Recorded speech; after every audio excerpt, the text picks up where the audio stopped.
Hello, everyone, and welcome to the first episode of Storytime Lounge, where we'll take turns to read through a short stories that we found on internet that might interest you. And my name is Aidan, and today's story is The Selfish Giant by Oscar Wilde. So grab some snacks and blankets and enjoy. Every afternoon, as they were coming from school, the children used to go and play in the giant's garden. It was a large, lovely garden with a soft green grass. Here and there over the grass stood beautiful flowers like stars. And there were 12 peach trees that in the springtime broke into delicate blossom of pink and pearl. And in the autumn bore rich fruit. The birds sat on the trees and sang so sweetly that the children used to stop their games in order to listen to them. How happy we are here, they cried to each other. One day, the giant came back. He had been to visit his friend the courtisaurus and had stayed with him for 7 years. After the 7 years were over, he had said all that he had to say, for his conversation was limited, and he determined to return to his own castle. When he arrived, he saw the children playing in the garden. "What are you doing here?" he cried in a very gruffy voice, and the children ran away.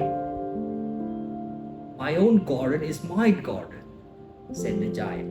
"Anyone can understand that, and I will allow nobody to play in it but myself."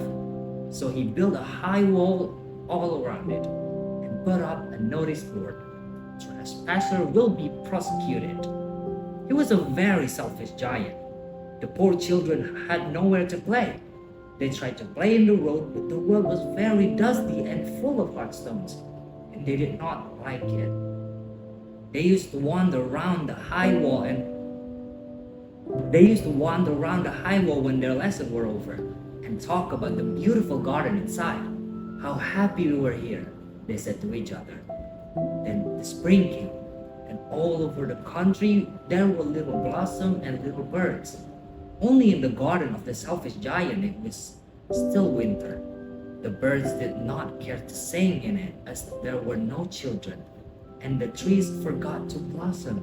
Once a beautiful flower puts its head out from the grass, but when it saw the notice board, it was so sorry for the children that it slips back into the ground again and went off to sleep. The only people who were pleased were the snow and the frost. "Spring has forgotten this garden," they cried, "so we will live here all the years round."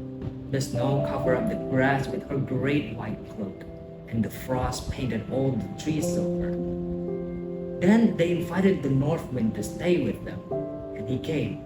He was wrapped in furs, and he roared all day about the garden and blew the singing pots down. "This is the delightful spot," he said. "We must ask the hail on a visit." So the hail came. Every day for 3 hours he rattled on the roof of the castle building. He broke most of the slates, and then he ran out and round the garden as fast as he could go. He was dressed in gray, and his breath was like ice. "I cannot understand why the spring is so late in coming," said the selfish giant as he sat at the window and looked out his cold white garden. "I hope there will be a change in the weather." But the spring never came, nor the summer. The autumn gave golden fruit to every garden, but the giant's garden she gave none. "He is too selfish," she said. So it was always winter there. And the north wind, the hail and the frost and the snow danced about through the trees. One morning, the giant was lying awake in bed when he heard some lovely music. It sounded so sweet to his ears that he thought it must be the king's musician passing by. It was really only a linnet singing outside his window. But it was so long since he had heard a bird sing in his garden that it seemed to him to be the most beautiful magic in the world. Then the hail stopped dancing over his head, and the north wind ceased roaring, and a delicious perfume came through the open casement. "I believe the spring has come at last," said the giant, and he jumped out of the bed and looked out. What did he see? He saw the most wonderful sight.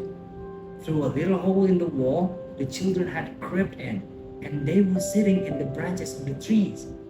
In every tree that he could see, there was a little child, and the trees were so glad to have the children back again that they had covered themselves with blossom and were waving their arms gently above the children's head. The birds were flying about and twittering with delight, and the flowers were looking up through the green grass and laughing. It was a lovely scene. Only in one corner it was still winter. It was the farthest corner of the garden, and in it was standing a little boy. He was so small that he could not reach up to the branches of the tree.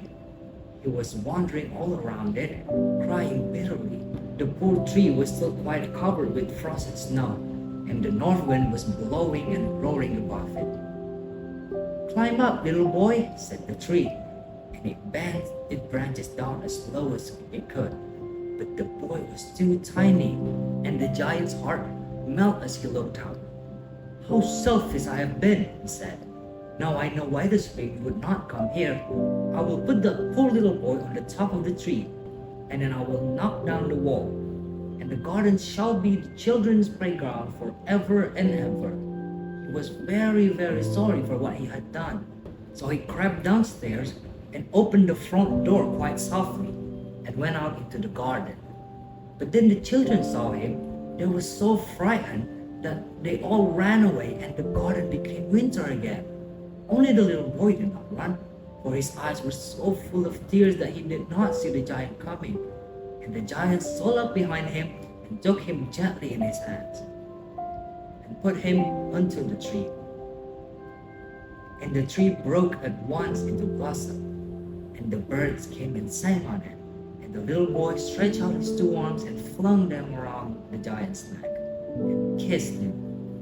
And the other children, when they saw that the giant was not weak any longer, came running back, and with them came the spring.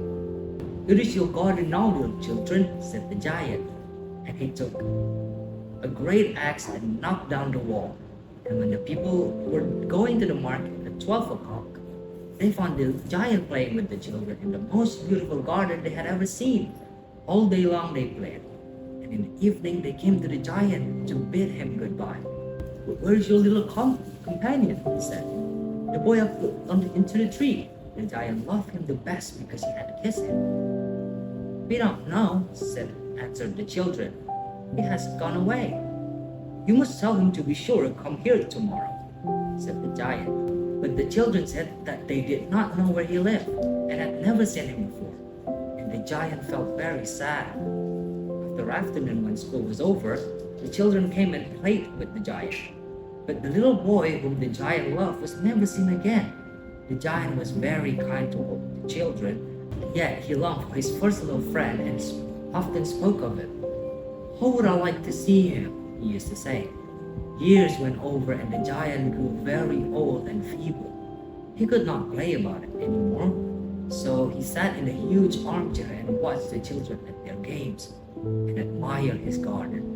"I have many beautiful flowers," he said, "but the children are the most beautiful flowers of all." One winter morning, he looked out his window as he was dressing. It did not hit the winter now, for he knew that it was merely the spring asleep, and that the flowers were resting. Suddenly he rubbed his eyes in wonder, and looked and looked. It certainly was a marvelous sight.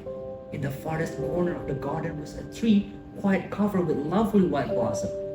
Its branches were all golden, and silver fruit hung down from them. And underneath it stood the little boy he had loved. Downstairs ran the giant in great joy, and out into the garden. He hands across the grass and came near to the child. And when he came quite up close to his face, grew red with anger. And he said, "Who had dared to wound thee?" For on the palms of the child's hands were the prints of 2 nails, and the prints of 2 nails were on the little feet. "Who had dared to wound thee?" cried the giant. "Tell me, that I may take my big sword and slay him." "Nay," answered the child, "but these are the wounds of love." "Who art thou?" said the giant. And a strange awe fell from him, and he knelt before the little child. And the child smiled at the giant and said to him, "You let me play in your garden. Today you shall come with me to my garden, which is paradise." And when the children ran in that afternoon, they found the giant lying dead under the tree, all covered in white blossom.